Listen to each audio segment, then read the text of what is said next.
Hi guys, so I want to show you a little bit about an instantaneous water heater.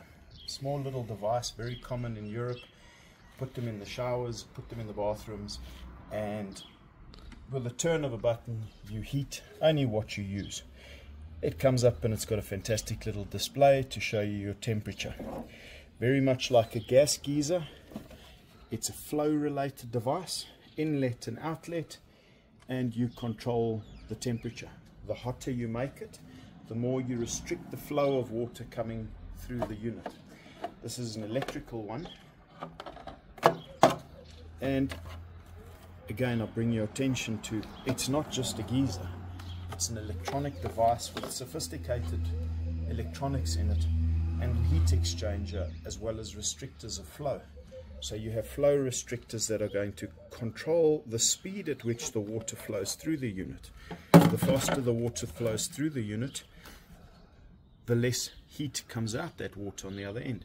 If you want it hot, you have to restrict the flow through the unit in order to get it hot. So your water pressure or flow, or the perceived water pressure, needs to be restricted. The most important thing to note with this is the thickness of cable. These units pull a huge amount of power and are typically required to be electrically installed with 10mm cable. It is extremely important that if you choose to convert your existing geyser to an instantaneous water heater, that you reinstall the electrical connection from the DB board to this unit with an appropriate sized cable. That is an absolute fire hazard if you do not.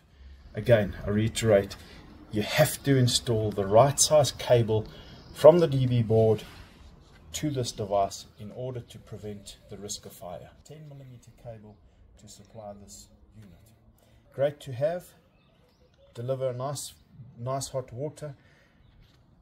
It's an electronic device. It's not very easy to pick up like a geyser where the fault is.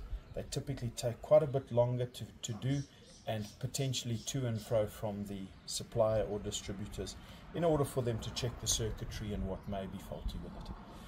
So again, another water heating device that's not just a geyser, it's not just a water heater, it's a lot of circuitry, a lot of sensors and flow restrictors in order to get hot water.